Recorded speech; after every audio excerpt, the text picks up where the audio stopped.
सीता सोरेन ने विधानसभा चुनाव की तैयारी की जायजा लेने धनबाद पहुंची थी, जहां उन्होंने मुख्यमंत्री हेमंत सोरेन पर जमकर कटाक्ष किए। सीता सोरेन ने कहा कि वर्तमान की हेमंत सरकार झारखंड के मूल निवासियों को ठगने का काम कर रही है। चुनाव सर पर है। झारखंड की हेमंत सरकार मैया आत्मनिर्भर योजना परियोजना लाकर लोगों को ठगने का काम कर रही है। आने वाले विधानसभा चुनाव में झारखंड की जनता हेमंत बाबू को मुंहतोड़ जवाब देगी।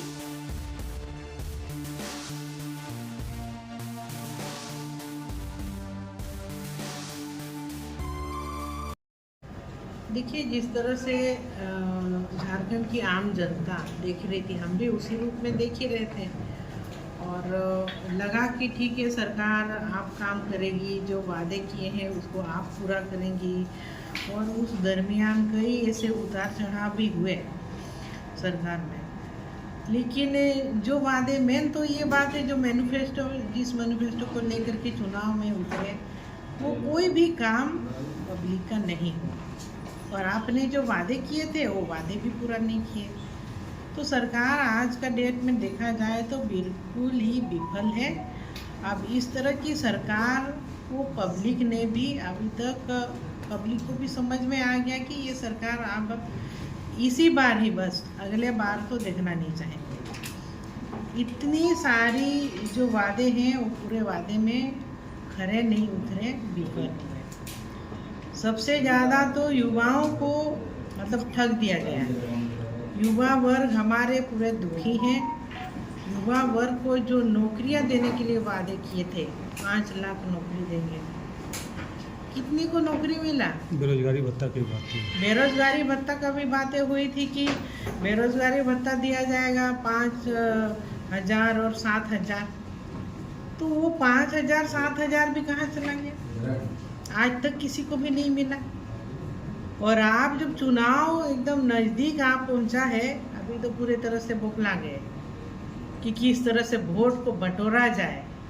उसके लिए नई नई योजना को लेकर के आप आ गए।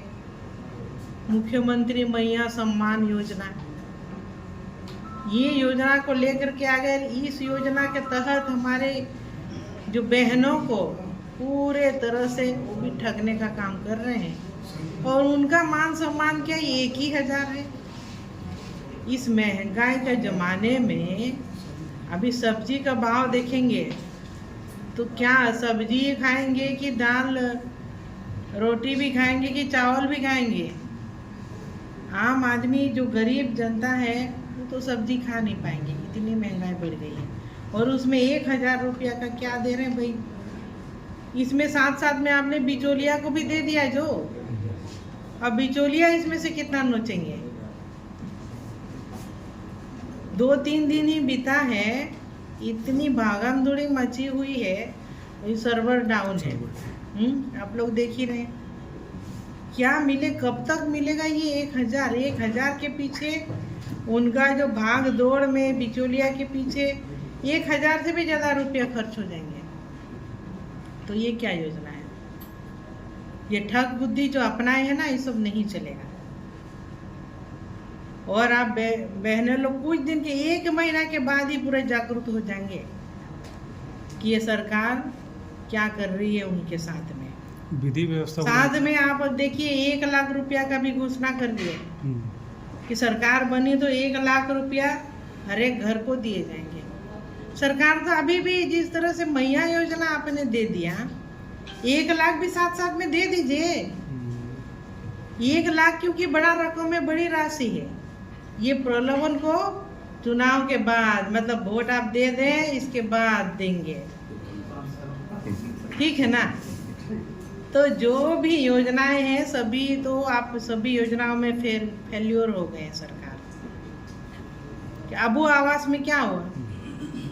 इतने दिन से आबू आवास का जो किस्त है, जो राशि है, कहीं पर पहला किस्त पहुंचा है मुश्किल से, कि मतलब किसी ने भी अभी तक पूरा नहीं किया आबू आवास में। आपको घर कंप्लीट नहीं हुआ है, वो भी बहुत ही एकदम ये दम तोड़ती हुई योजना है जो चुनाव तक चलाएंगे सोच रहे हैं।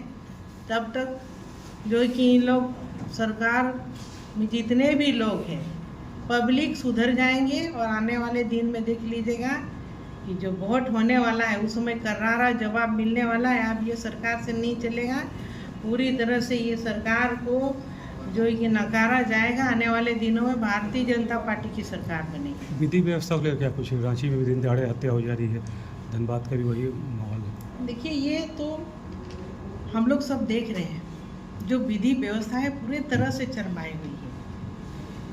ये रात में लूटपाट होती थी, रात में हत्याएं होंगे तो समझ में आएगा, लेकिन दिन दहाड़े हो रही है सब। जेवर दुकानों की लूटपाट, हत्याएं रांची जैसे शहर में हो रही है, जहाँ राजधानी है, जहाँ विधानसभा का सत्र भी चल रहा था, उसी दरमियान भी।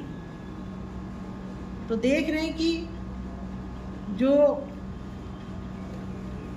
सरकार है वो सिर्फ अपने लिए राजनीति कर रहे हैं, अपनी रोटी सेक रहे हैं। आम जनता को कोई मतलब नहीं, आम जनता का क्या हो रहा है इस राज्य में, कोई मरे जिए, इससे कोई मतलब नहीं है सरकार को। तो इस सरकार को तो रहने का कोई हक नहीं है। इस सरकार को पब्लिक जनता अब इसी साल तक 2024 तक ही बर्दाश्त कर रही है। अगले साल तक दूसरी हमारी सरकार बनेगी, भारतीय जनता पार्टी की सरकार बनना तय है। हेमंत जी लगातार केंद्र सरकार पर आरोप लगाते हैं कि ईडी के माध्यम से उन्हें फंसाया जा रहा है, इसको किस रूप में देखती है आप? देखिए, अभी तक तो आरोप ही लगा रहे हैं ये लोग, केंद्र सरकार पर ही आरोप लगा रहे हैं। जब जब मुसीबत होती है तब मोदी जी को ही दोष ठहराते हैं, जब निकल गए तो मोदी जी को धन्यवाद तक नहीं दिए, है कि नहीं? निकल गए तो सिर्फ यही किए कि भाई हमको कुर्सी चाहिए। चंपा जी को कुछ दिन कोल्हान का शहर को बैठा दिए कुर्सी पर, और कुर्सी से उतरवाने को भी थोड़ा टाइम भी नहीं लगा। उनको कुर्सी चाहिए, हर हाल में कुर्सी चाहिए।